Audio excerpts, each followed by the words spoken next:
आइए, good morning साथियों। तो आज ईद है, तो ईद मुबारक। और इसी ईद मुबारक के साथ आज का क्लास शुरू करते हैं और एक संदेश अपने सभी छात्रों, स्टूडेंट जो हैं, हमारे साथी हैं। अब तो आप लोग यार बड़े हो गए हैं, ठीक है, बड़े इन द सेंस एज में भी बड़े हो गए हैं। कोई 20, 22, 25, शायद कुछ 30 के भी हो सकते हैं, ठीक है। तो आप सभी को जो है एक संदेश देना चाहता हूं इस वीडियो के माध्यम से। Please keep silence. इस वीडियो के माध्यम से एक संदेश देना चाहता हूं कि उम्मीद जो है ये सबसे बहुत बड़ी चीज होती है। उम्मीद, ठीक है, आशा। इस उम्मीद के साथ जो है आप अपने आप को हमेशा मोटिवेट रखिए, एक्टिवेट रखिए कि दुनिया में जितने भी चीज़ें उम्मीद पे ही टिकी हुई है। हमारे फार्मर हैं, किसान हैं, उम्मीद के साथ ही फसल लगाते हैं। हो सकता है कहीं भी आप बीच में ओले पड़ गए तो सारे उम्मीद पे पानी भी फिर जाते हैं, लेकिन वो कभी निराश नहीं होते। चलो, ऊपर वाले की मेहरबानी है, जैसा हुआ होगा, आगे हो सकता है और इससे भी अच्छा मिलेगा। तो उम्मीद के साथ जिए, ऐसा जो है हमारा संदेश है। और एक चीज़ ध्यान रखेंगे कि मन से कभी नहीं हारना, हमको उम्मीद तो रखनी ही है। और एक सेंटेंस सुने होंगे, मन के हारे हार है, मन के जीते जीत। सब इस पे है। अगर आप यहाँ से हार गए तो दुनिया की कोई ताकत आपको जिता नहीं सकती है, ध्यान रखिएगा। इसलिए हमेशा मन में एक पॉजिटिव चीज़ रखिए कि हमेशा हमको जो है अपने टॉप पिक पे पहुंचना है। और पिक पे पहुंचने का रास्ता एक ही है, दैट इज मेहनत। मेहनत के बल पे जहां चाहे वहां पहुंच सकते हैं। तो आइए, इसी तरह से अब हम लोग की सिलसिला शुरू हो चुकी है, बढ़ रहे हैं आगे की ओर और आगे बढ़ते ही चाहेंगे। और आपको बताए थे कि संघर्ष ही जीवन है। रास्ते में कुछ भी आ जाए अपने को मुड़ कर देखना ही नहीं है। चल दिए तो चल दिए, कोई ताकत अपने को रोकेगी नहीं, ठीक है। तो इसी उम्मीद के साथ चलिए, अब आगे बढ़ते रहिए। आइए, पुनः आज जो है मैं विविध प्रश्न उत्तर, मिसलेनियस क्वेश्चन आंसर आपके समक्ष लेकर आया हूं। और जस्ट इसके पिछले वाले वीडियो में मैंने आपको पढ़ाया था ईमेल, इलेक्ट्रॉनिक मेल के आविष्कार में हमारे देश के एक शिव दुर्दई, ठीक है, उनका भी, वही शिवा दुर्दई, उनका भी सहयोग रहा है। अब आते हैं आज का फर्स्ट क्वेश्चन देखते हैं। और फर्स्ट क्वेश्चन जो है शुरू होता है आपका सियाचिन ग्लेशियर। सभी लोग सुने होंगे सियाचिन ग्लेशियर। और हम भी एक एग्जाम दिए थे, उसमें आया था ये क्वेश्चन कि सियाचिन ग्लेशियर जो है कहाँ है, ठीक है। और जनरली जो है बच्चे क्या समझेंगे, सियाचिन, चीन लगा हुआ है तो चाइना तो जरूर होगा इसमें, लेकिन ऐसी बात नहीं है। ये सियाचिन ग्लेशियर है कहाँ, तो याद रखेंगे इंडिया और पाकिस्तान, अपने भारत और पाकिस्तान के बीच में है। इंडिया और पाकिस्तान के बीच में है क्या चीज़, सियाचिन ग्लेशियर। अब एक चीज़ आपको यहाँ पे क्लियर करना चाह रहे हैं, ग्लेशियर क्या होता है। हम तो बोले ही हैं कि हम कंसेप्ट पे विश्वास रखते हैं और एक एक चीज़ आपको क्लियर करते चलेंगे ताकि हमारे बच्चे जो है कहीं फंसे नहीं। जितना पढ़ा दें, जितना आप जानो, उसमें एकदम क्लियर रहो ताकि कोई कहीं पे भी आप फंसो नहीं। तो ग्लेशियर का मतलब क्या होता है, तो ग्लेशियर का मतलब होता है, आप लोग सुनोगे कि बर्फ़ का पहाड़ भी होता है या बर्फ़ जम जाता है। तो बड़े बड़े चट्टान किसके, बर्फ़ के, आइस के, वो जो है क्या होते हैं, पिघलते हैं, टूटते हैं और जो स्लाइड होते हैं पहाड़ी से। तो वही पार्ट को बोला जाता है क्या, ग्लेशियर। उसी एरिया को बोला जाता है ग्लेशियर। तो याद रखेंगे ये सियाचिन ग्लेशियर स्थित है किसके किसके बीच, तो इंडिया और पाकिस्तान के बीच। अब बर्फ की बात आ गई तो थोड़ा सा हम बर्फ का भी चर्चा करेंगे, आइस। अब सुनिएगा, बर्फ बोले तो आइस, और एक होता है आइस, एक होता है क्या, स्नो भी होता है, स्नो मतलब भी बर्फ होता है ना। तो आइस और स्नो में क्या अंतर है, आइस और स्नो में क्या अंतर है पता है?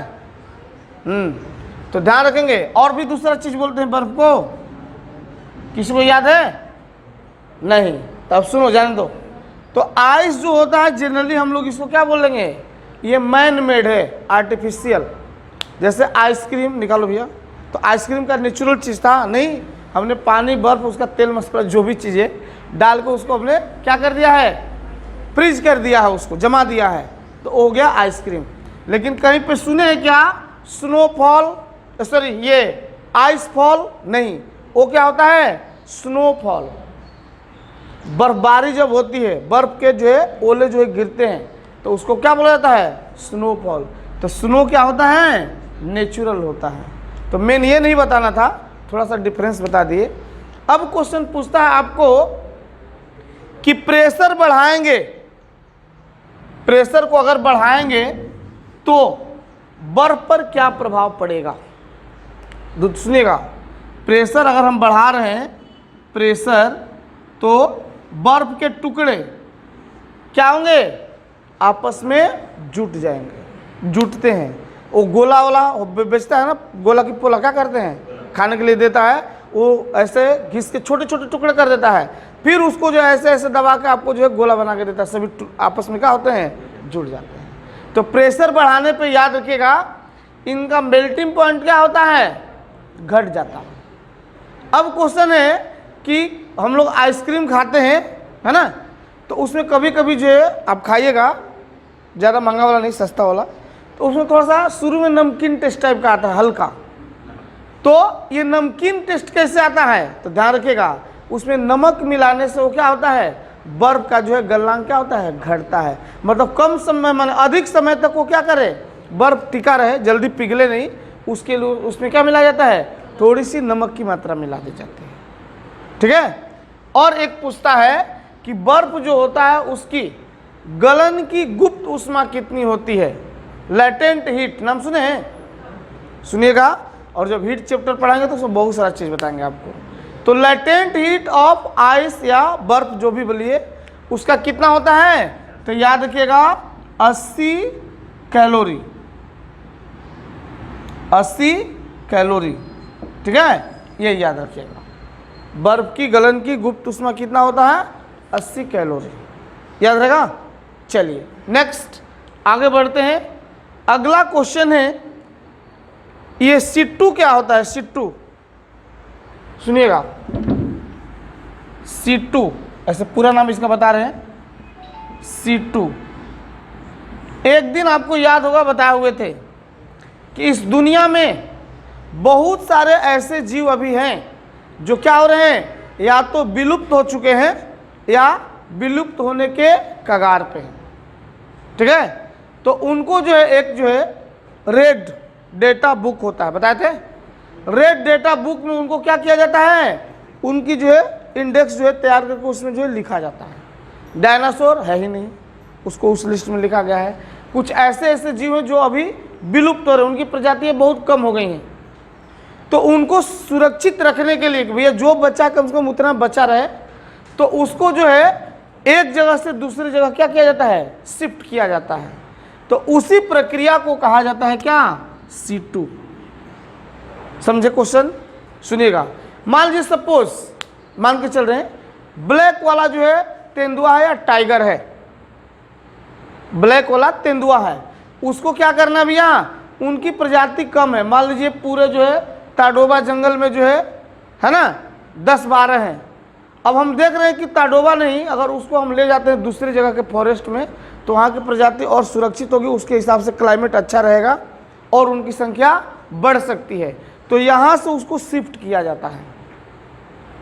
तो इसी प्रोसेस को हम लोग बोलते हैं क्या, C2, उनको संरक्षित रखने के लिए। और आप लोग को पता है कि सरकार जो है नेशनल पार्क की स्थापना कराई है, बहुत सारे नेशनल पार्क हैं, और नेशनल पार्क को स्थापित करने का मुख्य उद्देश्य क्या है, तो यही है जो हमने बताया कि बहुत सारे प्राणी जो है क्या, जानवर जो है विलुप्त हो रहे हैं। हम जैसे जैसे डेवलप हो रहे हैं ग्रोथ कर रहे हैं, बढ़ रहे हैं आगे की ओर, साइंस हमारा जो है डेवलप कर रहा है, वैसे वैसे हम लोग क्या हो रहे हैं भैया, अपना जो है पृथ्वी का जो है पेड़ पौधे जंगल वगैरह को क्या काटते जा रहे हैं। और वो काटने से क्या हो रहा है कि जो जीव है जो जंगल में ही रह सकते हैं, उनका जीवन जो है क्या हो गया है, खतरे में पड़ गया है। तो उस कंडीशन से बचने के लिए, उन जानवरों को सुरक्षित रखने के लिए, ताकि हमारा आने वाली जो जनरेशन है, आने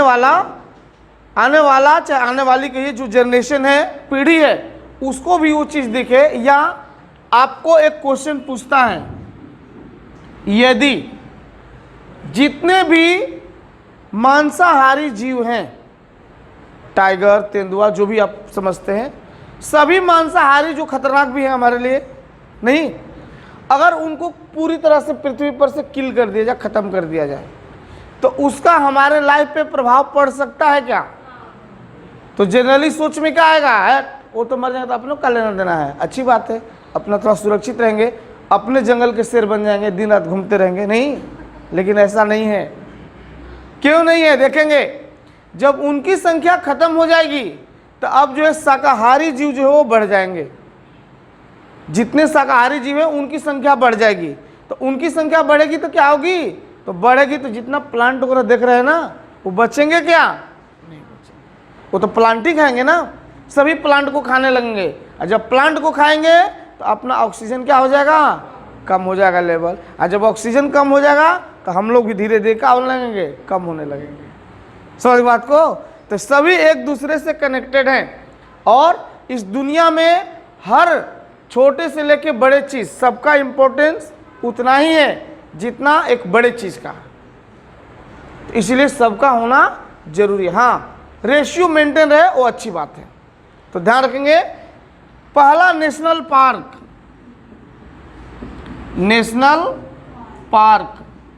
कौन सा था भाई? तो आप लोग सुने होंगे, उसका नाम है, कहाँ पे था? जिम कॉर्बेट, बराबर है, जिम नहीं, हाँ जिम कॉर्बेट। ये उत्तराखंड, यूके लिख देते हैं, यूके बोले तो यूनाइटेड किंगडम नहीं, उत्तराखंड, नहीं तो भैया लोग पूरा लिख देते हैं, उत्तराखंड या उत्तरांचल भी बोल सकते हैं, है ना, जिसकी राजधानी कहाँ है? देहरादून। तो वहाँ पर जो है जिम कॉर्बेट नेशनल पार्क पहला हमारे देश का नेशनल पार्क, और इसी को पूछता है कि हमारे देश का पहला जो है नेशनल पार्क कौन सा है, और ऑप्शन में जिम कॉर्बेट नहीं लिखा है, तो याद रखेंगे भैया, इसी को हेली नेशनल पार्क भी कहा जाता है। ठीक है, तो याद रखिएगा कि हेली नेशनल पार्क या जिम कॉर्बेट नेशनल पार्क कहाँ है? उत्तराखंड में है। और क्वेश्चन है कि इसको सबसे पहली बार कब मतलब बनाया गया था, पहला है ये, तो याद रखेंगे 1936। एक बार सर्च कीजिए, देखिए बताइए। ठीक है, 1936 में इसकी स्थापना की गई थी, किसकी? तो जिम कॉर्बेट नेशनल पार्क, जिसको हम लोग बोलते हैं क्या चीज़? Heli national park. कहाँ है? उत्तराखंड, उत्तरांचल में है। और जिम कॉर्बेट माने ये नेशनल पार्क से रिलेटेड भी एक आपको पूरा हम चर्चा ही कर देंगे किसी दिन, सब जो है मेमोरी में है, लेकिन आज मिसलेनियस थे, उस हिसाब से चल रहे हैं। तो इस पूरे सेंटेंस को पढ़ते हैं, आप लोग सुनिएगा थोड़ा। क्वेश्चन है कि लुप्त प्राय या दुर्लभ प्रजातियों को सुरक्षा एवं संरक्षण के लिए उन्हें उनके प्राकृतिक निवास से किसी दूसरे स्थान या क्षेत्रों में ले जाने को क्या कहा जाता है? तो एक्स सीटू संरक्षण, एक्स सीटू बोलते हैं। अभी सीटू बताए थे ना, सीटू मीनिंग अब समझ गए होंगे कि सीटू क्या है, एक्स सीटू क्या है। तो याद रखेंगे, लुप्त प्राय जीवों को जो है एक क्षेत्र से दूसरे क्षेत्र में ले जाना। ठीक है, नेक्स्ट अगला क्वेश्चन देखेंगे। क्वेश्चन है कि यदि किसी वस्तु को ऊपर की ओर फेंका जाए, ध्यान से सुनिएगा, यहाँ बहुत सारा क्वेश्चन बताएंगे, और अपना काम ये रिवाइज करना है भैया, रिवाइज करते चलिए। कोई ऑब्जेक्ट है, उसको थ्रो कर रहे हैं, कहाँ? अपवर्ड, ऊपर की ओर फेंक रहे हैं। तो ऊपर की ओर फेंकेंगे तो ध्यान रखिएगा, यहां से ऑब्जेक्ट को हमने फेंका, यहां तक आया ये, ठीक है, फोर्स, इतने फोर्स हमने फेंका, यहां तक आया, इसके ऊपर अब नहीं जाने का इसको। तो इसका जो चरम पॉइंट होगा, पिक पॉइंट होगा, जहां सबसे टॉप पे रहेगा, अब वहां से क्या होगा, फॉल करेगा, नीचे आना शुरू होगा। तो एक ऐसी पॉइंट होगी कि कहाँ, वहां पे एकदम मैक्सिमम उसका हाइट है, अब उससे ऊपर वो नहीं जाने वाला है। तो उस कंडीशन में बोल रहा है कि उसका जो है वेलोसिटी जो है, स्पीड जो है वो क्या होगा भाई, तो याद रखेंगे 0 होगा। तो क्वेश्चन है कि किसी वस्तु को ऊपर की ओर फेंका जाता है तो उसकी जो चरम स्थिति है वहां पर उसका जो है वेलोसिटी क्या होता है, तो याद रखेंगे 0 होगा। लेकिन एक्सेलरेशन क्या होगा, एक्सेलरेशन समझते हैं, त्वरण। आइए एक एक चीज समझा रहे हैं आपको, एक्सेलरेशन क्या होता है। तो सुनिए, तो याद रखेंगे, इस पहले इसको क्लियर कर दे रहे हैं। यहाँ पे वेलोसिटी उसका 0 हो गया और एक्सेलरेशन क्या होगा, 9.8 मीटर पर सेकेंड स्क्वायर, इतना ही होगा, या राउंड फिगर बोल सकते हैं क्या, 10, ठीक है। मान लीजिए कभी कभी पूछता है कि इस g का वैल्यू कितना होता है, और g भी दो तरह का है, एक बड़का g और एक छोटका g, नहीं हो, हाँ, ये बड़का g और छोटका g क्या होते हैं भैया, आपको पता है, सबको समझ में आता है। तो इसको क्या बोलते हैं, गुरुत्वाकर्षण का सार्वत्रिक नियतांक बोलते हैं, ठीक है, यूनिवर्सल कांस्टेंट है किसका, तो ग्रेविटेशनल अट्रैक्शन फोर्स जो होता है उससे रिलेटेड है। ये जो है ग्रेविटी, ड्यू टू ग्रेविटी, मतलब क्या, अर्थ जो है कोई भी ऑब्जेक्ट के उसको क्या करती है, अपने तरफ अट्रैक्ट करती है, खींचती है। तो उस दौरान जो एक्सेलरेशन जो है क्रिएट होता है, जनरेट होता है, तो उसको बोलते हैं क्या, ग्रेविटेशनल एक्सेलरेशन, और दैट इज डिनोटेड बाय जी, उसको जी से डिनोट करते हैं। और याद रखिएगा इसका जनरल वैल्यू होता है 9.8 मीटर पर सेकेंड स्क्वायर। इसका भी बताएंगे, इसका फॉर्मूला होता है क्या, m1 m2 by r square. क्या होता है, ग्रेविटेशन चैप्टर बताएंगे, उसमें बताएंगे। न्यूटन महोदय ने बहुत सारे हम लोग को नियम दे के गए हैं पढ़ने के लिए। तो ये जी का, अब सुनिएगा, ये जी का वैल्यू पूछता है आपको, हमने तो बता दिया कि नॉर्मली जो है ये ग्रेविटेशनल एक्सेलरेशन है, गुरुत्वीय त्वरण है भैया, इधर देखिए। तो इस जी का वैल्यू होता है 9.8 मीटर पर सेकेंड स्क्वायर। अब क्वेश्चन पूछता है कि इस जी का वैल्यू क्या वेरी भी होता है कि हर जगह इतना ही रहता है, तो नहीं, याद रखिएगा ये जगह जगह पे क्या होता है, बदलता है। और बदलता कैसा है, तो ध्यान रखेंगे, पृथ्वी से ऊपर जाएंगे, अट्रैक्शन फोर्स के अपोजिट में जा रहे हैं, नीचे जा रहे हैं, इसका जी का वैल्यू क्या होता है, घटता है, बराबर है। और पोल पे अगर पहुंचते हैं तो पोल पे इसका वैल्यू क्या होता है, सबसे ज़्यादा होता है। पोल पे जी का वैल्यू क्या होता है, पोल को हिंदी में बोलते हैं ध्रुव, उस पर सबसे जो है ज़्यादा होता है इसका वैल्यू, किसका, जी का वैल्यू होता है। अब एक क्वेश्चन देता कि पृथ्वी के केंद्र पर या इक्वेटर जो है वहाँ सेंटर पे इसका वैल्यू क्या होता है, तो बहुत ही मिनिमम होता है, नगण्य होता है, जिसको हम जीरो भी बोल सकते हैं, लमसम, ठीक है। तो याद रखेंगे ये जी का वैल्यू जो है वेरिएबल है। अब यहाँ पे जी का वैल्यू आ गया, हम वर्ड यूज किए थे कि किसी वस्तु को ऊपर की ओर फेंक रहे हैं, तो एक चीज़ हमको दिमाग में आ गया, एक आप लोग पढ़े होंगे एस्केप वेलोसिटी, पढ़े हैं, फिर एक्सेलरेशन पे आएंगे, बताएंगे एक्सेलरेशन के बारे में, पहले थोड़ा वो माइंड में आ गया तो उसको पहले क्लियर कर देते हैं। एस्केप वेलोसिटी हिंदी में उसको बोलते हैं प्लायन वेग, प्लायन वेग बोलते हैं, एस्केप वेलोसिटी। और ये क्या चीज़ होता है यार, तो ध्यान रखिएगा, देखिए इस पेन को ऐसे फेंक रहे हैं, कहाँ गया, नीचे, ऐसे फेंके कहाँ गया, नीचे। लेकिन अगर एक स्पीड इसको ऐसा दे दिया जाए कि वो अब वापस आने का नहीं है, अपना पेन अपने हाथ से गया, अब वापस नहीं आएगा। सैटेलाइट को भेजा जाता है ऊपर, तो फिर क्या सैटेलाइट गिर के आता है नीचे, नहीं आता है। क्यों नहीं आता है? तो उसका रीज़न है। तो ध्यान रखिएगा, हमारी अर्थ जो है उसका तो हम लोग जानते हैं भाई अट्रैक्शन फोर्स है, वो किसी भी ऑब्जेक्ट को क्या करती है, अपने तरफ अट्रैक्ट करती है। लेकिन इसका भी तो कोई लिमिट होगा ना? नहीं। जैसे अब दो चुंबक लेना और दोनों चुंबक को ऐसा रखना, फटाक से ऐसे टच कर लेगा, खींच लेगा एक दूसरे को। थोड़ा और करिएगा तो ऐसा लगा, थोड़ा ऐसे हल्का हिल रहा है, वो खींच रहा है एक दूसरे को। थोड़ा दूर कर देना, कोई अब अट्रैक्शन फोर्स आपको महसूस नहीं होगा। क्यों? डिस्टेंस बढ़ने के साथ साथ वो फोर्स भी क्या होगा, कम होगा। तो उसी तरह से अर्थ का भी एक लिमिट है कि मान लीजिए सपोज यहां तक के ऑब्जेक्ट हो, यहां से यहां तक के ऑब्जेक्ट को अपने तरफ क्या कर सकती है, खींच सकती है। समझ रहे हैं? यहां तक के ऑब्जेक्ट को खींच सकती है। और हम क्या करें कि ऐसा फेंकें इसको कि क्या ये थोड़ा सा ऊपर आ जाए। अब वो वापस आएगा? नहीं आएगा। क्यों नहीं? अब वहां पे फोर्स काम ही नहीं कर रहा है पृथ्वी का। तो उसी स्पीड को, उसी मतलब जिस स्पीड से हम फेंक रहे हैं सरफेस से, कि वो जो पृथ्वी का जो है अट्रैक्शन फोर्स का क्षेत्र है, गुरुत्वाकर्षण क्षेत्र है, उसको पार कर जाए तो फिर वापस नहीं लौट के आएगा।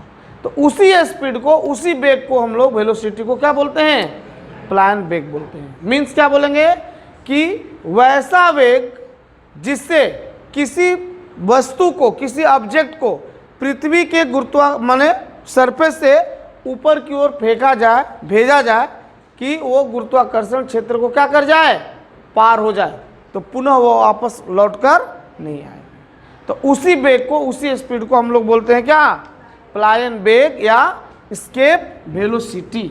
और याद रखेंगे एस्केप वेलोसिटी का पृथ्वी पर, अर्थ पे इसका वैल्यू होता है कितना, 11.2 किलोमीटर पर सेकेंड। याद रखिएगा, मतलब एक सेकेंड में ऐसा स्पीड दे दीजिए कि एक सेकेंड ऐसे पलक झपका चला गया कहाँ, लगभग घोरपेट इतना। 11 किलोमीटर होगा ना, 10 किलोमीटर घोरपेट, और नहीं होगा तो मान लो एक, ठीक है। तो 11 किलोमीटर लगभग चला जाए, कैसे, ऐसा पलक झपकते। अब समझो कितना स्पीड होगा। तो उस स्पीड से फेंका जाएगा तो पुनः वापस। अब क्वेश्चन रहता है कि चांद पर वायुमंडल नहीं है, एटमॉस्फेयर नहीं है, उसका रीजन क्या है? तो एक रीजन ये भी है क्या कि वहां पर इसके वेलोसिटी बहुत ही कम है, पृथ्वी के रिस्पेक्ट में लगभग क्या है, 3 से 4 गुना लगभग क्या है, कम है। कितना? तो वहां पे इसके वेलोसिटी होता है 3.8 लगभग, देख लीजिएगा डेसिमल में इधर उधर हो सकता है, ठीक है, 3.8 किलोमीटर पर सेकेंड। मतलब वहां का एटमॉस्फेयर जो है इतने स्पीड में क्या होता है, पलायित हो जाता है, एस्केप हो जाता है, भाग जाता है ऊपर। इसीलिए चांद पे वायुमंडल नहीं। समझ में आया? थोड़ा सा साइड से आपको ले ली इसमें प्लायन वेग में। पुनः आते हैं कहाँ, एक्सेलरेशन पे। मेन अपना टॉपिक वहां था। एक्सेलरेशन 3 तरह का पता है।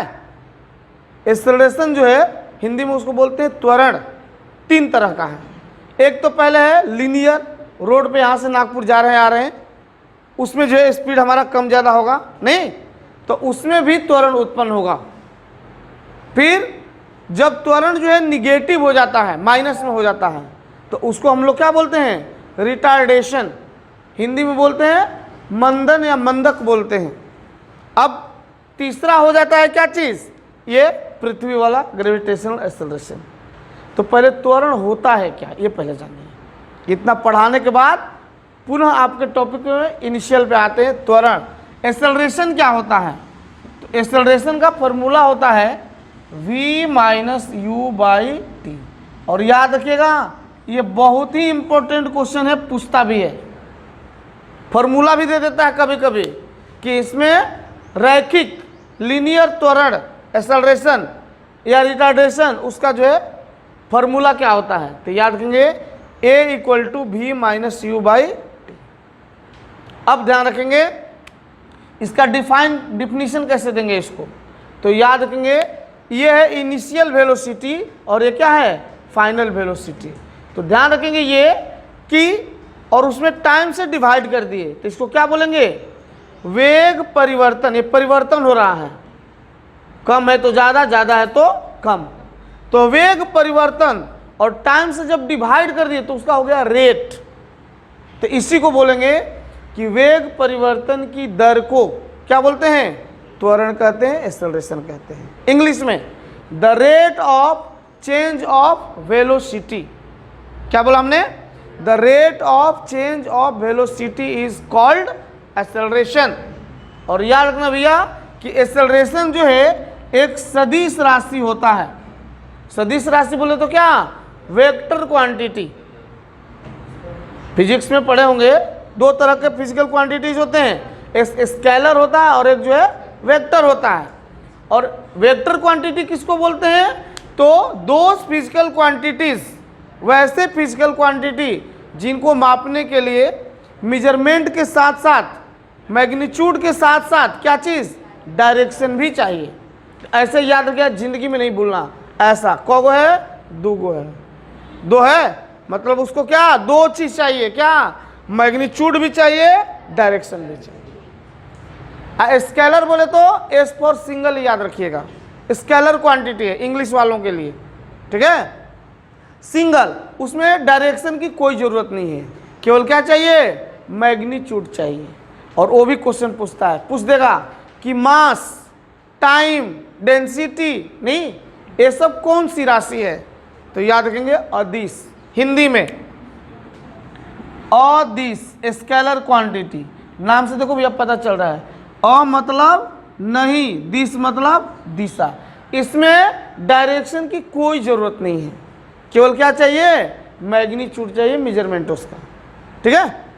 और दूसरा इसका भाई होता है सदिश, मतलब स मतलब साथ साथ और दिश मतलब दिशा। मतलब मैग्नीट्यूड तो चाहिए ही चाहिए, इसमें दिशा भी चाहिए, डायरेक्शन भी चाहिए। तो एक्सेलरेशन याद रखिएगा क्या है? सदिश राशि है, ठीक है? ये जो है इसके लिए डायरेक्शन की भी जरूरत होती है। अब सबसे इंपॉर्टेंट क्वेश्चन पूछता है कि एक्सेलरेशन जो होता है उसका यूनिट क्या होता है? तो बताओ। मीटर पर सेकेंड। बहुत घुसा। अब वीडियो पर भी बोल देते हैं बहुत मारेंगे, नहीं हो, आदत को सुधारना पड़ेगा। मारते नहीं किसी को, केवल बोलते हैं, ठीक है? चलिए, तो ध्यान रखेंगे। तो एक्सेलरेशन का जो है, ठीक है, यूनिट क्या होता है? ध्यान रखेंगे, SI यूनिट, इंटरनेशनल सिस्टम का यूनिट क्या होता है? मीटर पर सेकेंड स्क्वायर। इसमें बहुत सारे हमारे स्टूडेंट टीचर भी हैं, छोटे छोटे बच्चों को पढ़ाते हैं, 8वीं 9वीं 10वीं 5वीं, है ना? अब कोई बच्चा पूछ दिया उसी में, सर ये हमको नहीं समझ में आया, कैसे आया? ठीक है, तो श्रीवास्तव सर के चला हो तो बताना पड़ेगा आपको, आने तो उसका ट्यूशन छोड़ना पड़ेगा, समझ रहे हैं? इसलिए गलत सलत नहीं पढ़ाना है। और भाई हाँ, एक चीज़ और भी बता दे रहे हैं कि आप हम लोग को बोलना रहता है, कभी कभी 1-2 मिस्टेक्स भी हो सकते हैं, इसलिए कि 100% परफेक्ट तो कोई होता नहीं है, हमसे भी गलती हो सकती है, तो उसके लिए एक्सक्यूज़ माफ़ करिएगा आप लोग, है ना?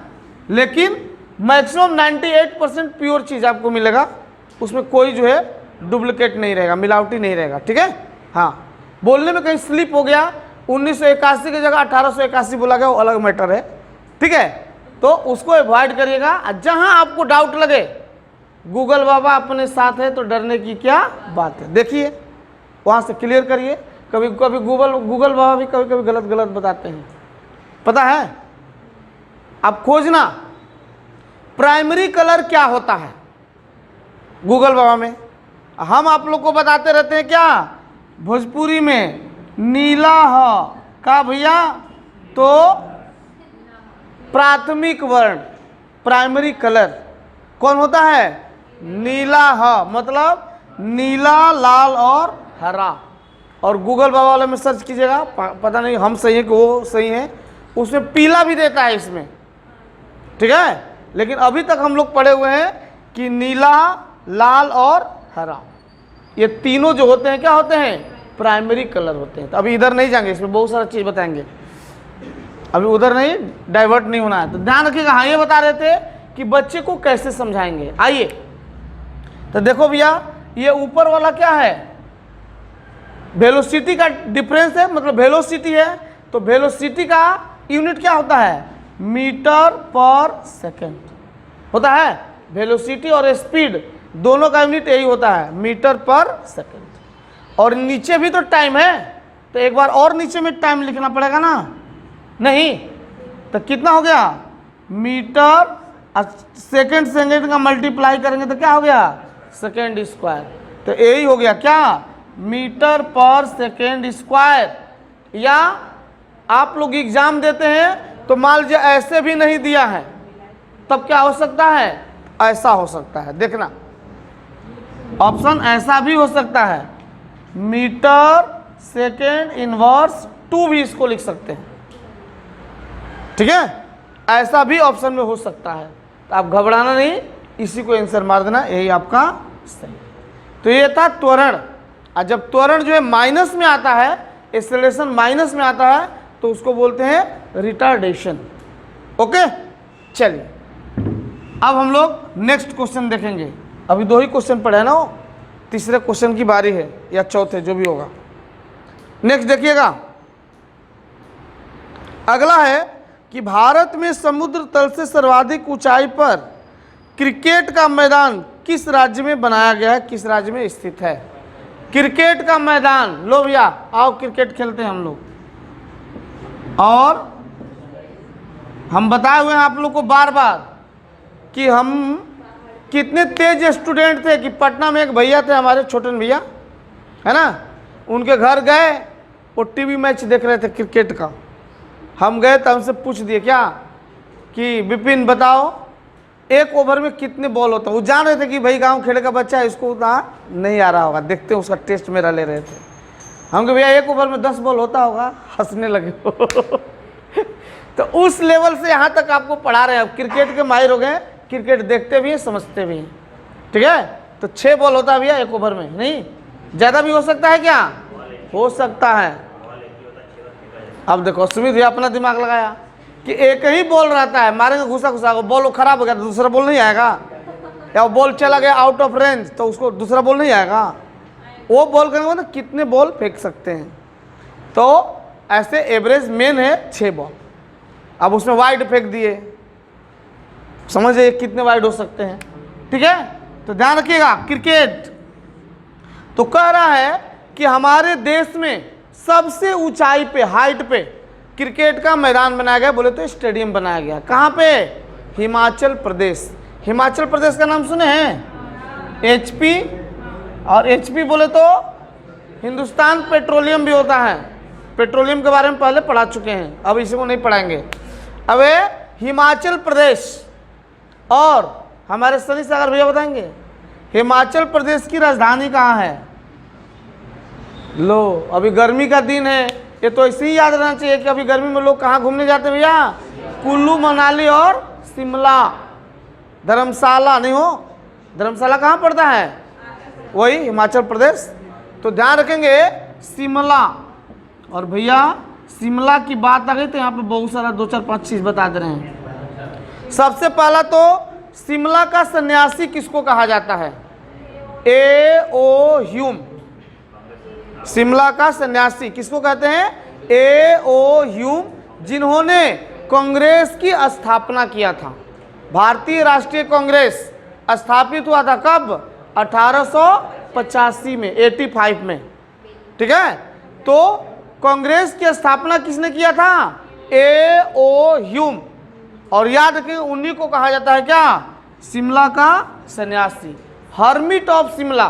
देखिए इंग्लिश हिंदी सब जानिए, एग्जाम में शिमला का सन्यासी नहीं लिखेगा, हिंदी में ही लिखेगा ऐसे, हर्मिट, ठीक है, ऑफ शिमला। अब आपको लग रहा है कि हिंदी में लिखा हुआ है, अब ये जो है हर्मिट का मतलब ही नहीं पता है, तो हर्मिट मतलब सेंट, सेंट मतलब सन्यासी, ठीक है। हर्मिट ऑफ शिमला किसको कहा जाता है? A.O. ह्यूम। और रुकिए, शिमला ठंडा प्रदेश है, तो याद रखेंगे हमारे देश में आलू का अनुसंधान केंद्र कहाँ है? शिमला। कैसे याद रखोगे भैया? ध्यान रखना, आलू जो है ज़्यादा गर्मी में क्या होता है? सड़ने लगता है। हम लोग भी अपने गांव में खेती होती थी आलू की, तो उसमें आलू जो है निकाल के खेत से लाते थे तो ज़मीन पे ऐसे फैला देते थे घर में, वो भी कौन सा घर, जो खपड़े वाली जो है मिट्टी वाली घर होती थी उस घर में, ठंडी के लिए, ताकि वो सड़े गले नहीं। यानी तो एक बोरी में ठूस के उसको रख दो, देखो 10 दिन में उसमें से कुछ कुछ सड़ना शुरू हो जाए। तो उसको ठंडा जगह चाहिए। तो याद रखेंगे इसीलिए शिमला को बनाया गया क्या, आलू का अनुसंधान केंद्र। कारण कुछ और भी हो सकता है, लेकिन हम घटना बना रहे हैं आपको याद करने के लिए, ठीक है। तो याद रखेंगे आलू का अनुसंधान केंद्र कहाँ है, रुकना भैया, बहुत इसमें पढ़े लिखे लोग हैं। आप बताना हो हमारी हीरोइन, आप बताओ कि आलू से संबंधित क्रांति को क्या कहा जाता है, गोल क्रांति। याद रखिएगा आलू गोल गोल होता है, कोई लमलोल भी होता है, नहीं होता है, हाँ। तो ध्यान रखेंगे गोल क्रांति का संबंध किससे है, तो आलू से संबंधित है, ठीक है। और एक चीज और ध्यान रखिए कि शिमला ब्रिटिश अंग्रेजों का ग्रीष्मकालीन राजधानी हुआ करती थी, नहीं तो याद रखेंगे ब्रिटिश शासनकाल में जो है अंग्रेजों की जो है ग्रीष्मकालीन, ग्रीष्म मतलब क्या होता है, गर्मी, गर्मी के दौरान, जैसे अभी गर्मी पड़ रही है, इस दौरान उनकी राजधानी, तो अंग्रेज लोग बहुत चालू थे ना भैया, ठीक है। अब वो राजधानी अपना कलकत्ता से टेम्पररी राजधानी बनाते थे कहाँ, शिमला, ठंडा ठंडा कुल कुल रहते थे, ठीक है। तो आइए, तो ये बता रहे हैं कि हिमाचल प्रदेश में जो है हमारे देश का जो है सबसे ऊंचाई पर स्थित जो है क्या है, क्रिकेट का मैदान है। इसका नाम पता है किसी को, सर्च कर लीजिए आप लोग के लिए होमवर्क। अब क्वेश्चन है कि हमारे देश में क्रिकेट का जो है सबसे बड़ा स्टेडियम कौन सा है, ईडन गार्डन है, बदल गया, अच्छा नरेंद्र मोदी स्टेडियम भी हो गया है, अरे वाह, हम तो जान ही नहीं रहे थे यार। नमो नमो अहमदाबाद, अरे वही गुजरात में, तो सुनेंगे। अब क्वेश्चन है भैया, तो हम अभी तक पढ़े थे कि ईडन गार्डन, जहाँ से हमारे क्या दादा जो है, गांगुली दादा जो है क्या निकले हैं, है ना। ईडन गार्डन सबसे बड़ा स्टेडियम। अब मोदी साहब चलिए अपने नाम पे, अब देखिए वीडियो है, ज़्यादा नहीं बोलेंगे, जान दो आप समझदार हो, ठीक है। तो ध्यान रखेंगे, इसको कंफर्म भी कर लीजिएगा कि सबसे बड़ा स्टेडियम कौन सा है, कहाँ है। तो आपके बताने के हिसाब से क्या है, नमो स्टेडियम नहीं, नरेंद्र मोदी स्टेडियम कहाँ है, गुजरात में, ठीक है, ध्यान रखेंगे। अब एक क्वेश्चन बड़ा बढ़िया है यार, कि हमारे राहुल भैया बताएंगे फ्रॉम पीपर बॉडी। आप बताओ भैया कि क्रिकेट में जो है कुल कितने अंपायर होते हैं, तो दो गो तो दिखते हैं कहाँ, फील्ड में, पिच पे रहते हैं वो फील्ड में, है ना। एक जो रहता है कहाँ, वहाँ से देख के बराबर, थर्ड अंपायर।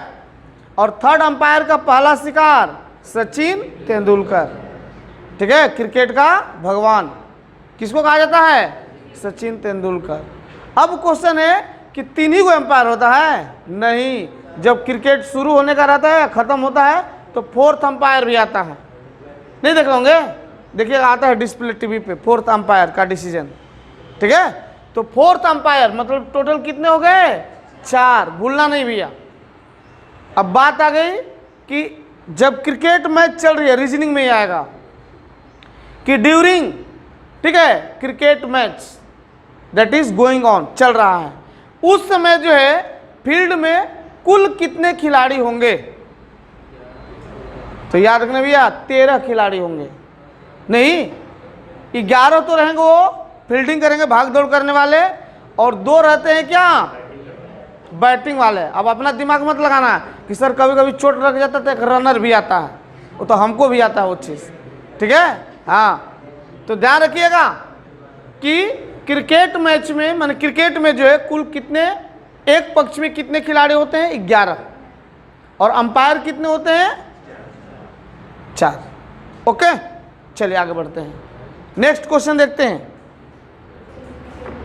अगला क्वेश्चन है आपका, हाँ, महिलाओं के लिए ओलंपिक में शुरू किया जाने वाला पहला खेल, लो भैया बहुत बढ़िया क्वेश्चन, ओलंपिक ओलंपिक आप लोग सुने होंगे, नहीं? उसमें क्या रहता है, 5 को जो है हम ऐसे ही बना दे रहे हैं, हालांकि एक दूसरे से कंबाइंड भी रहता है, सुनेंगे। तो ओलंपिक का सिंबल में देखेंगे 5 छल्ले होते हैं, और ये 5 छल्लों का कलर भी क्या होता है, अलग अलग होता है। और ये 5 छल्ले जो है वो किसको इंडिकेट करते हैं, 5 महादेश जो है, कंटिनेंट है नहीं, उनको इंडिकेट करते हैं, और इनका कलर भी अलग अलग दिया गया है। तो पहले शुरुआत करते हैं, चलिए अपना एशिया से शुरू करते हैं। एशिया महादेश, तो एशिया महादेश के लिए कौन सा होता है, पीला, याद रखिएगा। अब चलिए आगे, अफ्रीका। अफ्रीका वाले क्या होते हैं भैया, काले। काला हूं तो क्या हुआ, दिल वाला हूं, नहीं, वो दिल वाले होते हैं। तो अफ्रीका यहां लिख दे, क्या यहां ब्रैकेट में लिख देते हैं एशिया। एशिया का क्या हो गया, पीला, ये है अफ्रीका। अफ्रीका का क्या होता है भाई, काला। और चलो सबसे हरे भरे रहते हैं कौन, ऑस्ट्रेलिया। ऑस्ट्रेलिया, इनका कैसा होता है भैया, हरा, ठीक है। और अमेरिका वाले को तो पता ही है लाल क्यों होते हैं, सबका खून चूसे हुए हैं, है ना। और एप्पल, सबसे शायद ज़्यादा एप्पल का उत्पादन अमेरिका में होता है। उस सेब खा खा के क्या है, एकदम लाल लाल है, ऐसे याद रखिएगा। तो लाल है, तो लाल हो गया कहाँ का भैया, अमेरिका, लाल, अमेरिका। और भैया ध्यान रखना, एक चीज छूट रहा है, कौन सा, तो यूरोप छूट रहा है आपका, नहीं। तो यूरोप क्या होता है, नीला। यूरोप क्या होता है भाई, नीला कलर का होता है। ऐसे बढ़िया से याद रखना, ठीक है। कैसे, एशिया वाले, तो मान लो ऐसे घटना बना रहे हैं, हकीकत नहीं है कि एशिया बोले तो हमारा भारत भी कहाँ है, एशिया में है। और एशिया में 2 ही ऐसा देश है कि मिल के पूरे जो है विश्व के जो है क्या जनसंख्या के बराबर यही हो जाते हैं दोनों लगभग, ठीक है। एक समझाने का तरीका, कौन कौन भाई, चाइना और इंडिया, यही दोनों जो है ज़्यादा बच्चा पैदा करते हैं। यहाँ मशीन है, पता है ना, हाँ वो मशीन है यहाँ पे। और इसीलिए चाइना ने इस पे बैन कर दिया है, क्या चीज़, हम 2 हमारे 1, अच्छा फिर से लागू हो गए 2, हाँ। और हमारे योगी बाबा, शायद सुने हैं, कंफर्म है कि नहीं अभी देखना पड़ेगा, कि यूपी में वो लागू कर रहे हैं कि जिनके 2 से ज़्यादा बच्चे रहेंगे उनको सरकारी जो है जितनी भी जो है सुविधाएं हैं उससे वंचित रखा जाएगा। हमने सरकारी नौकरी नहीं बोला, क्यों कि सरकारी नौकरी तो निकल ही नहीं रही, तो नौकरी कहाँ से मिलेगी, आदमी ऐसे भी बच्चा पैदा करेगा, नहीं। हाँ, तो ध्यान रखिएगा कि चाइना और इंडिया तो ऐसे घटना बना रहे हैं कि हमारे यहाँ सरसों का पौधा ज़्यादा होता है, नहीं हो, और सरसों का पौधा का फूल जो है कैसा होता है, पीला पीला। तो एशिया कैसा हो गया, याद रहेगा। आइए अफ्रीका वाले तो सभी पहचान जाएंगे, एकदम काले रहते हैं, जैसा कि कोयला से भी काले होते हैं वो, नहीं। और काले गोरे की नीति चली थी, वहाँ पे आंदोलन चला था, कहाँ, अफ्रीका में ही चला था, नहीं। तो अफ्रीका वाले हो गए क्या, काले। लाल तो बता ही दिए हैं अमेरिका को भैया वो, ठीक है, सबका जो है खुद निकल गए हैं, खा गए हैं, नहीं, और सुपरस्टार बन गए हैं। और ऐसे भी सुपरस्टार लोग बड़े बड़े बाबा लोग होते हैं, देखे होंगे, वो एकदम लाल लाल एकदम चेहरा एकदम चमकता हुआ रहता है। क्यों, हम नहीं खाते हैं कुछ, दूध नहीं पिएंगे, फल फूल नहीं खाएंगे, मिठाई नहीं खाएंगे, लेकिन बाबा का यज्ञ हो रहा है, महाप्रसाद उसमें देना है, तो बाबा को फल ले जाके खिलाओ। तो भैया टोटल तो फल वो खा रहे हैं, तो लाल कौन होगा, श्रीवास्तव जी, नहीं, वही होंगे लाल। तो ये लाल हो गया है कौन, अमेरिका, ठीक है। अब ऑस्ट्रेलिया सबसे हरा भरा चुस्त दुरुस्त, और ऑस्ट्रेलिया का राष्ट्रीय जो है पशु है कौन, कंगारू। और कंगारू देखते हैं कैसे वो छलांग मारते हैं, तो वैसे ही क्रिकेट में चुस्त दुरुस्त देखिएगा, ऑस्ट्रेलिया के खिलाड़ी सबसे ज़्यादा होते हैं। अभी तो थोड़ा इसका परफॉर्मेंस डाउन गया है, लेकिन ऐसे वो शायद ही मिस्टेक से कैच उनसे छूटता था, जब एक समय था सचिन वगैरह का जब चलता था उस समय, तो ऑस्ट्रेलिया से सामने जो भी विपक्ष वाला जो टीम आती थी वो धराशायी पहले ही आधा हो जाता था। क्या भी ऑस्ट्रेलिया से खेलना है तो हारना निश्चित है। एक ऐसा समय था वो कभी नहीं हारते थे, ठीक है, वो हमेशा विजेता रहते थे।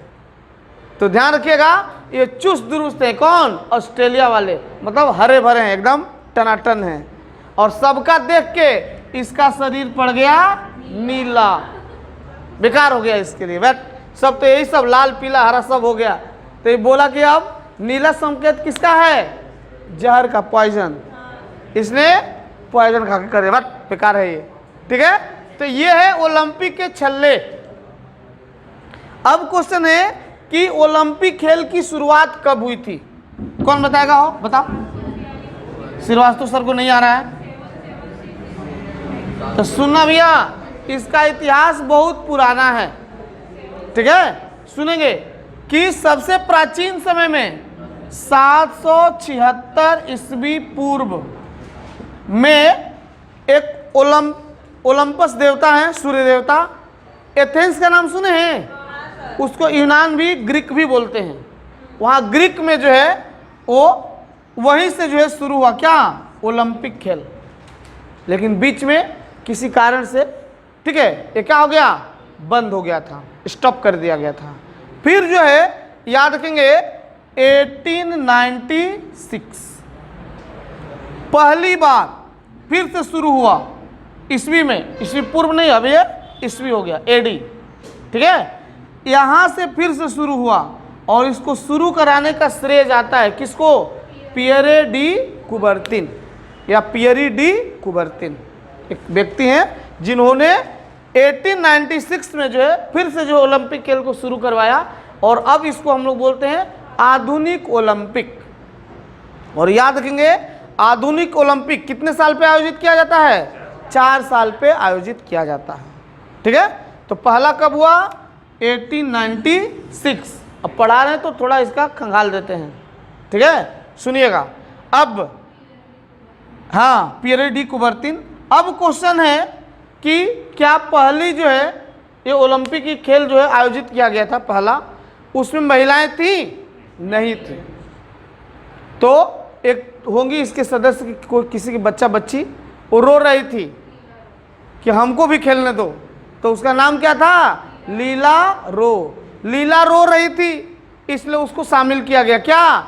दूसरे ओलंपिक में, ठीक है। मतलब कब? 1900 आएगा ना, 1900। ये पहला ओलंपिक यहाँ हो गया 4 साल बाद। दूसरे ओलंपिक में महिलाओं को क्या किया गया? शामिल किया गया। और वो महिला किस खेल को लेके गई? तो वो है गोल्फ। कौन सा खेल है? गोल्फ। क्वेश्चन है कि महिलाओं को जो है किस खेल में पहली बार जो है भागीदारी दी गई? किसमें? ओलंपिक में। तो याद रखेंगे 1900 में महिलाओं को भागीदारी दी गई। और वो महिला पहली कौन थी? लीला रो। और खेल कौन था? गोल्फ। और गोल्फ से संबंधित एक शब्द भी पूछता है, टी। टी शब्द किससे संबंधित है? गोल्फ, ठीक है। तो भैया ओलंपिक के बारे में बहुत सारा चीज पढ़ना है, एक दो और बता देते हैं। अब क्वेश्चन है कि भारत जो है ओलंपिक में कब प्रवेश किया था? तो याद रखेंगे भारत जो है 1928। देखिए कितने साल बाद? 4 इधर निकाल लीजिए, 28 4 32 पट्टा हो गए खेलने वाले हमारे यंग मैन, तब इसमें शामिल हुए 32 साल के एज में। और याद रखेंगे इंडिया ऐसे नहीं शामिल हुआ, अपना कुछ पहचान होना चाहिए। तो इसी साल जो है मसाल लेकर जो है क्या इंडिया पहुंचा, कहाँ? ओलंपिक में। मतलब मसाल जलाने की प्रथा शुरू हुई कब से? 1928 से। और इंडिया अपना खेल लेकर गया था, कौन सा खेल? हॉकी। और याद रखेंगे हॉकी हमारा क्या है? राष्ट्रीय खेल है। और अपना पाकिस्तान भैया है, भाई भाई ऐसे दुश्मनी वो करते हैं, लेकिन चलो हम लोग भारतीय हैं, हम लोग सबको मिलाकर चलते हैं। तो पाकिस्तान भैया का भी राष्ट्रीय खेल है क्या? हॉकी। लेकिन बांग्लादेश का राष्ट्रीय खेल क्या है? कबड्डी। याद रखिए बांग्लादेश का खेल क्या है? कबड्डी। और पाकिस्तान का हॉकी। और इंडिया का हॉकी। लेकिन हॉकी कोई देखता है क्या? कोई नहीं देखता, बहुत कम, रेशियो बहुत कम है। ठीक है। अब क्रिकेट चालू हो तो हम अपने बिहार की बात बता रहे हैं, रोड पूरे शून्य हो जाते हैं। अगर वर्ल्ड कप का फाइनल रहे तो उस दिन लोग जो है ऑफिस से छुट्टी भी लीव भर के अपना घर में बैठ के देखेंगे आराम से। ठीक है, तो ध्यान रखिएगा। अब हम ये थे कहाँ भाई कि इंडिया जो है हॉकी को खेल को लेकर जो है ओलंपिक में प्रवेश किया था। ठीक है, और हॉकी में एक पक्ष में कितने खिलाड़ी होते हैं? 11। ठीक है, तो चलिए इसमें और चलेंगे तो बहुत सारा चीज जुड़ते चला जाएगा। अगला क्वेश्चन देखते हैं। नेक्स्ट है,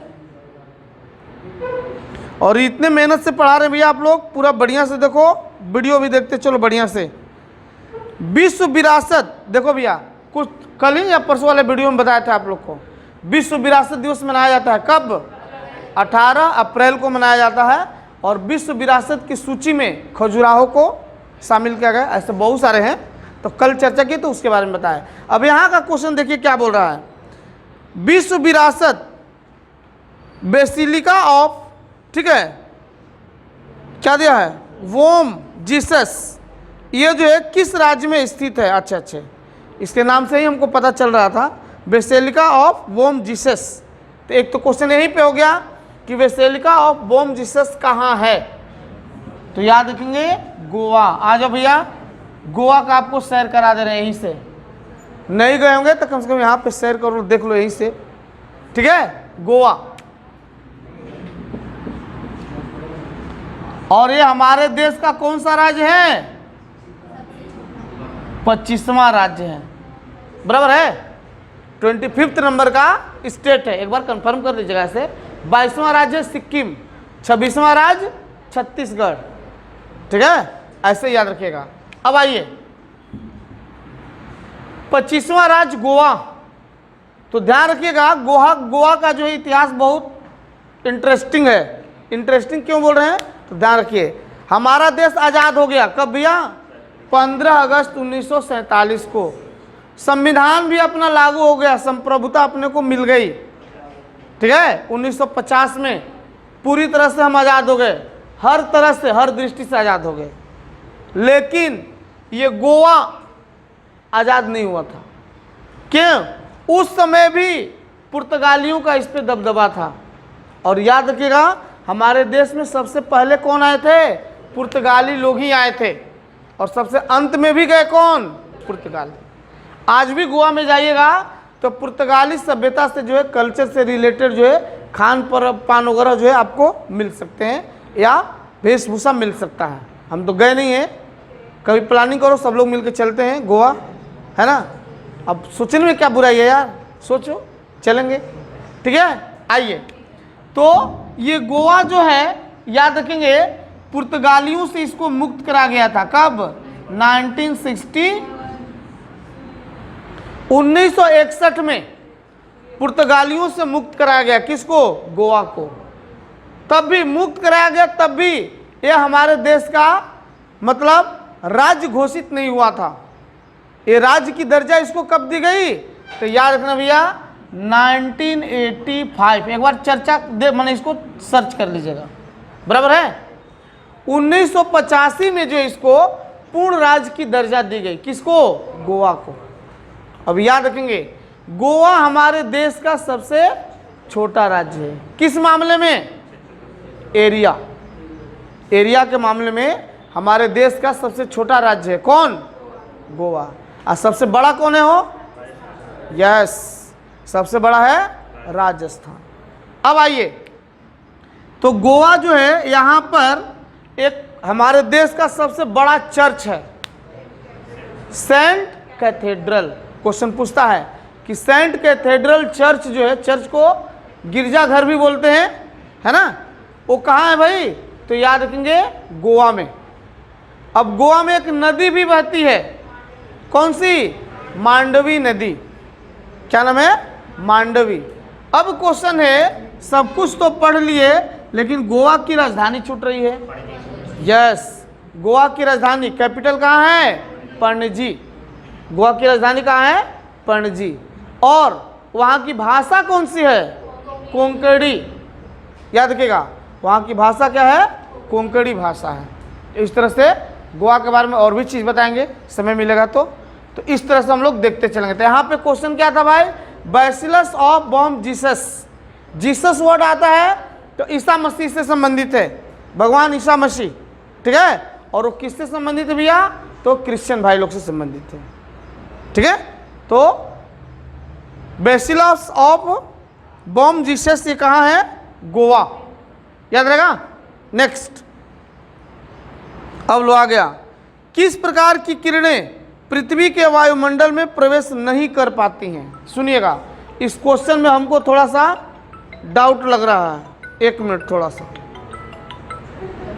hello hello hello hello hello नहीं, अभी क्लास चल रहा है। चलिए, तो ध्यान रखेंगे कि एक्सरे क्वेश्चन कह रहा है कि इनमें से कौन सी किरणें हमारे वायुमंडल में नहीं पाई जाती है। अब आ जाओ, हम बोलते ही है ना कि नींबू की तरह निचोड़ते हैं हम क्वेश्चन को, सब चीज़ आपको बता देंगे, इससे रिलेटेड जो भी चीज़ें रहेंगी। आइए, तो कैसे नींबू की तरह निचोड़े, देखो एक्सरे सब लोग जान रहे हैं क्या। अब क्वेश्चन आपसे है यहाँ पे कि हमारे वायुमंडल में एक्सरे पाई जाती है कि नहीं। अब ये मत बोलना कि सर जो है श्रीवास्तव सर तो पढ़ाए थे यार कि जब जो है सूर्य ग्रहण होता है तो उससे क्या होता है, एक्स किरणें निकलती हैं। नहीं, तो वो कंडीशन है, स्पेशल कंडीशन है। एक्सरे नहीं होता हॉस्पिटल में तो हमारे एटमॉस्फेयर में नहीं आया, वो स्पेशल केस है। ऐसे जनरली जो है, नॉर्मली जो है हमारे एटमॉस्फेयर में जो है, ठीक है, एक्सरे जो है नहीं पाए जाते, एक्सरे नहीं है। अब सुनेंगे कि एक्सरे जो है, ध्यान रखिएगा, ये किस प्रकार की तरंग है, किरण है, तो याद रखेंगे विद्युत चुंबकीय तरंग है, इलेक्ट्रोमैग्नेटिक वेव्स, पढ़ाए हुए हैं आप लोग को। अब है एक्सरे का खोज किसने किया था, रोंटगेन, रोंटगेन नामक वैज्ञानिक। और कहाँ के थे वो, जर्मनी ना, पढ़ाए थे सर, जर्मनी, एक बार सर्च कर लीजिएगा। तो 1901 में इनको जो है मिला था पुरस्कार, कौन सा, नोबेल पुरस्कार फिजिक्स के क्षेत्र में। फिजिक्स में पहला नोबेल का पुरस्कार इन्हीं को शायद मिला है 1901 में, ठीक है। किसको, रोंटगेन। अब क्वेश्चन, वो तो केमिस्ट्री में ना, ये फिजिक्स की बात हो रही है, ठीक है। अब ध्यान रखिएगा कि ये बता रहे थे कि एक्सरे जो है हमारे वायुमंडल में नहीं है, लेकिन याद रखिएगा जब सूर्य ग्रहण होता है तो उस दौरान क्या होता है, एक्सरे जो है उससे निकलती है। इसीलिए कहा जाता है कि आप जो सूर्य ग्रहण को जो क्या नेकेड आई से, नंगी आंखों से मत देखो, उससे जो एक्सरे जो निकलती है हमारे आंख को क्या कर सकते हैं, इसके सेल्स को डैमेज कर सकते हैं। और कहीं सुने हैं क्या कि आंख का भी एक्सरे होता है, कभी नहीं। तो क्वेश्चन दे सकता है कि हमारे कौन सा ऐसा अंग है जिसका एक्सरे नहीं होता है। क्वेश्चन कहीं विदेश से नहीं आता है, जो आप जानते हो उसी में से निकलता है, ठीक है। तो ध्यान रखिए, कहाँ से नहीं, मतलब किसका एक्सरे नहीं होता है, आंख का, ठीक है। अब बात आ गई भाई, एक मिनट इसको मिटाते हैं।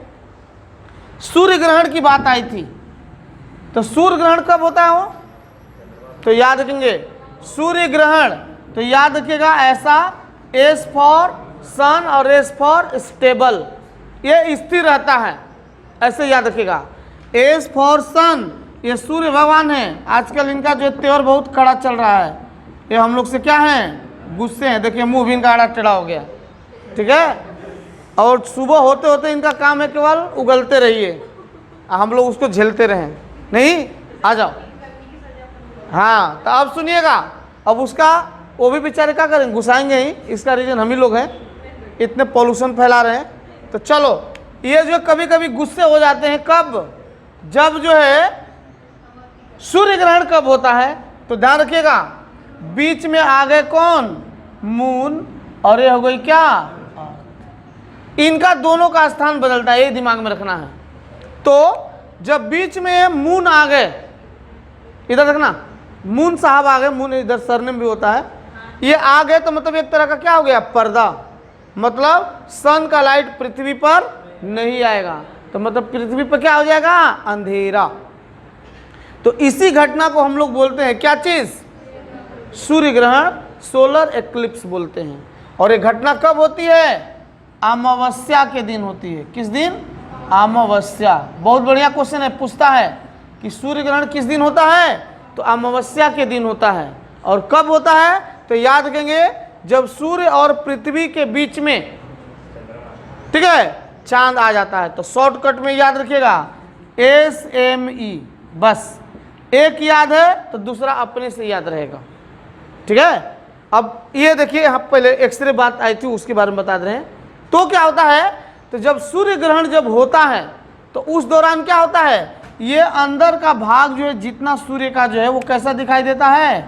काला दिखेगा। ये जो है कैसा दिखेगा? काला। और जो आउटर पार्ट है बहुत चमकता हुआ दिखाई देगा, जिसको हम लोग क्या बोलते हैं? सूर्य मुकुट या किरीट। क्या बोलते हैं? सूर्य मुकुट या किरीट बोलते हैं। ये जो है बहुत चमकता हुआ दिखाई देगा। और इसी दौरान सूर्य भगवान गुस्सा हो जाते हैं, अरे हमारा लाइट पृथ्वी तक नहीं जाने दे रहा है, कौन? चांद। तो एक्सरे छोड़ते हैं, ठीक है। तो एक्सरे जब मैंने सूर्य ग्रहण होता है तो उसमें मना किया जाता है। किसको?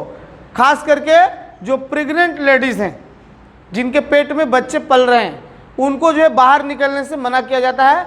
या अपने जो है आस्था का प्रतीक है, माने क्या बोल सकते हैं, धार्मिक से रिलेटेड है कि उसमें कोई चीज़ काटो नहीं, पैर मोड़ के सो नहीं, ठीक है। इस तरह से मतलब थोड़ा एक्टिव रहना है, उस समय बाहर नहीं निकलना है।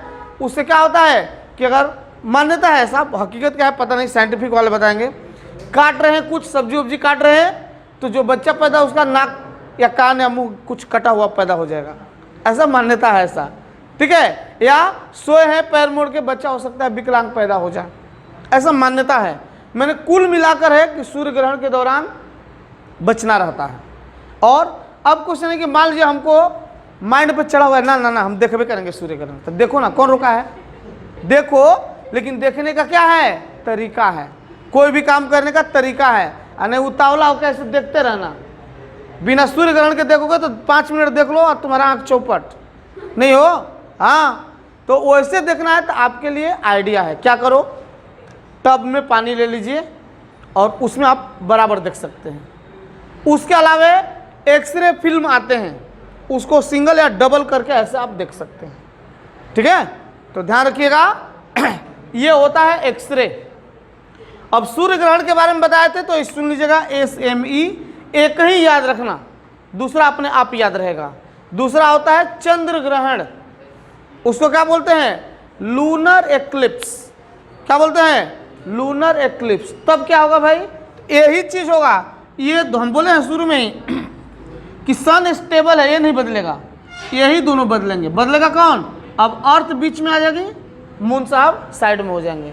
अब चांद नहीं दिखेगा, चांद पे ऐसा कटा हुआ दिखाई देगा। तो याद रखेंगे कि चंद्र ग्रहण जो है कब होता है? तो याद रखेंगे पूर्णिमा के दिन। और कैसे जिंदगी भर याद रखना, भूलेंगे नहीं। तो ध्यान रखिएगा, चांद मामा जो है शुरू दिन निकलते हैं तो दुल्हन जैसा थोड़ा सा अपना मुखड़ा दिखाते हैं, नहीं हो? कैसे दिखाते हैं? ऐसा ऐसा चांद दिखेगा शुरू के दिन, मान लीजिए, ठीक है। अब क्या होगा? ये धीरे धीरे बढ़ते हैं। हम एक ही दिन में बढ़ा दे रहे हैं, ऐसे इनके 15 दिन लग जाता है, नहीं हो, मोटा मोटी, ठीक है। और बढ़ते बढ़ते एक दिन ऐसे क्या हो जाते हैं? गोला। तो पूर्ण हो गए। गोला मतलब क्या? पूर्ण। तो याद रखेंगे पूर्णिमा के दिन जो है क्या होता है? चंद्र ग्रहण होता है। ये सब क्वेश्चन आते हैं, ठीक है। तो ये सब भैया ध्यान देना। अब चंदा मामा के पास चलेंगे तो बहुत सारा चीज़ बताना है, इसलिए चंदा मामा के पास ज़्यादा नहीं चलेंगे, ठीक है। तो आइए इसी तरह से हम लोग बढ़ते रहेंगे। और क्वेश्चन पढ़ाना है क्या? मैथ भी तो पढ़ना है ना। तो एक्सरे तक छोड़ देते हैं, फिर कल आगे हम लोग पढ़ेंगे। चलिए, बहुत बहुत धन्यवाद, सुनते रहिए और इसका फ़ायदा उठाते रहिए वीडियो का, श्रीवास्तव जी का मेहनत का। धन्यवाद।